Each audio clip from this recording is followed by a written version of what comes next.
This here is my first real kit. It's an early 90s Tama Rockstar that I got for Christmas when I was about 12 years old. After a lot of hard work, time, money, and some help from my good friend Ethan at Philly Drum Co., this is that kit now.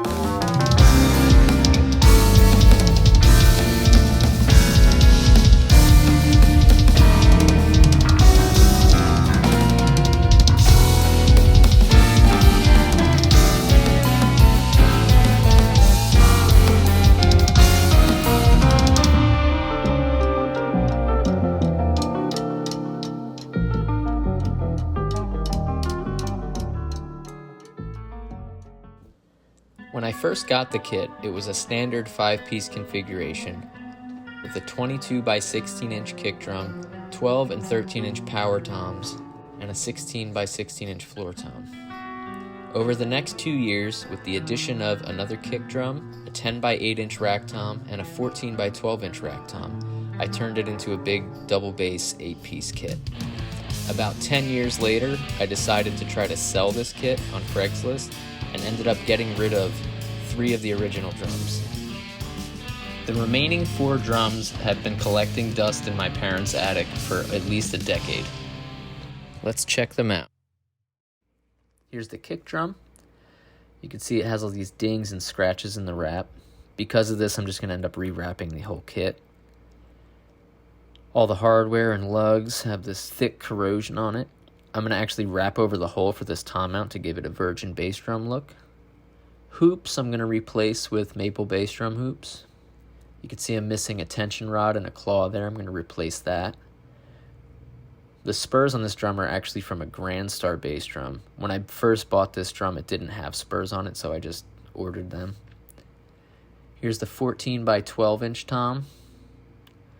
You can see on the hoops there, it's nasty. I'm actually going to replace all the hoops with die-cast hoops on all the toms. Here's the 12 by 11 inch tom. This one I'm going to be cutting down to match the depth of my 10 by 8 inch tom. So I'm going to need to find some more lugs for this drum. Still has the original resonant head on there. Probably has not been removed once since the drum set was bought new. Here's the 10 by 8 inch tom. Same thing, rusty hoops, rusty lugs. Gonna replace that stuff, clean it up. Alright, so now I'm gonna set up the whole kit and give it a sound test.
So you can see here, the bearing edges on these drums are pretty banged up.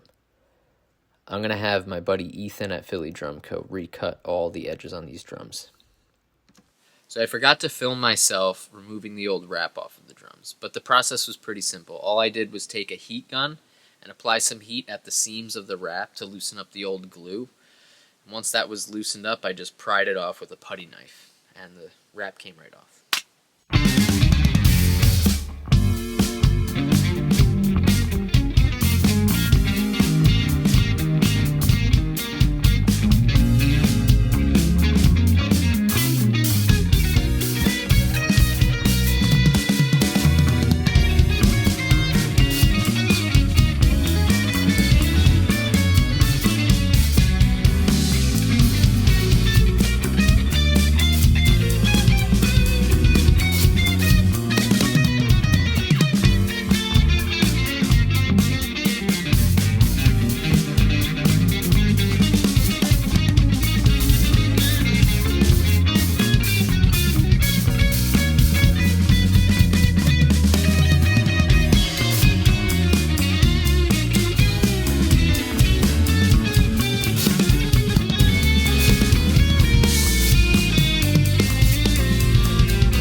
few days after bringing the drums to the shop, I was browsing Facebook Marketplace and found this 18-inch floor tom and this 8x8-inch rack tom.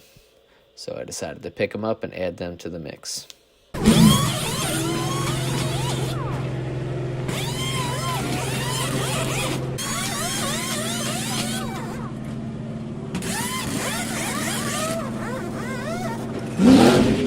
These lugs are extremely hard to find, and I need 6 of them because I'm cutting down my 12-inch tom. Luckily, I was able to find 3 floating around, but for the remaining 3, I'm going to have to take a lug this size and cut it into 2 smaller pieces that join together, like this.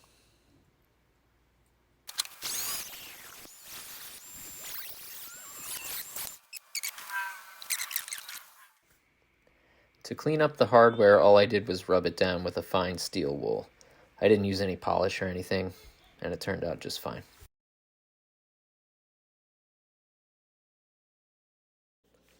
For the new wrap, I decided to go with a solid yellow gloss color. To adhere the wrap to the shell, I went with the quick and easy route of using double-sided tape and some clamps. I also used an X-Acto knife to cut out the screw holes for all the lugs and hardware.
Here's a matching bass drum decal I made with some printer sticker paper that I found at Walmart. Basically just printed it to size and cut it out with an X-Acto knife.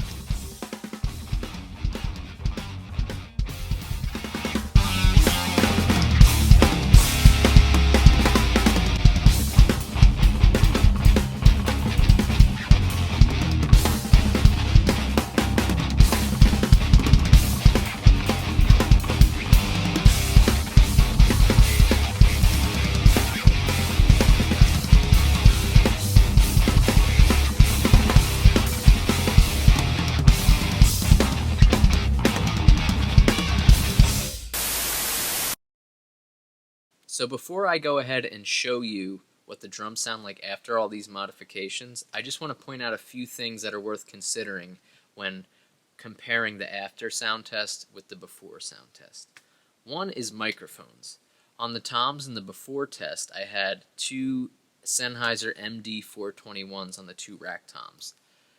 These are a superior tom microphone.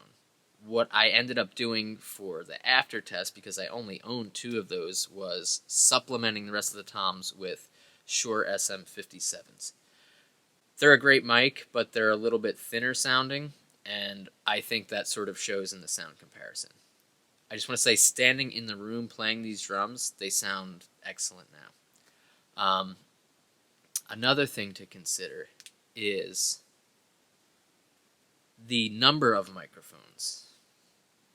When having all these mics running simultaneously, there's a lot of potential for phase cancellation and for certain drums to not punch through the mix as well.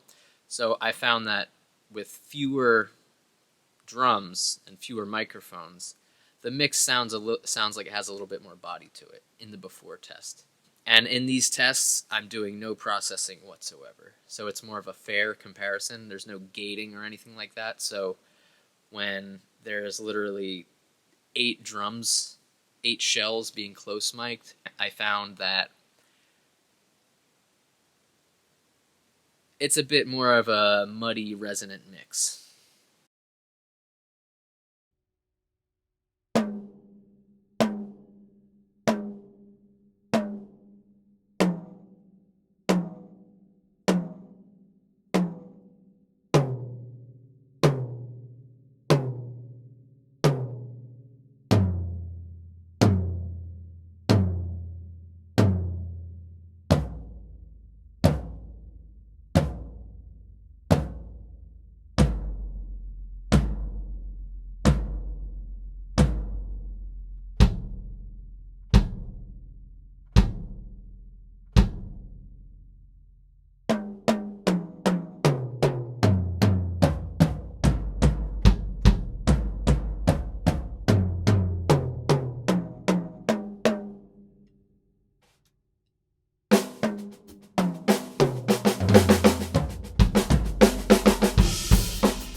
Alright, so that's about it. Overall, I'm really happy with how the whole project turned out. I love the way it looks. I love the way it sounds. I think between all of the modifications, I really dialed it into something that I'm going to be happier using on a regular basis. I think between the die-cast hoops, the resizing of the toms, the new wrap, the new heads, the whole kit has like a nice punchy, shorter, sustain, stronger attack kind of vibe, and I'm into that. I appreciate y'all watching. I hope you found this fun and informative, and I hope to do a lot more of these kind of videos. So if you would like, please like and subscribe, and I will catch you on the next one. Bye-bye.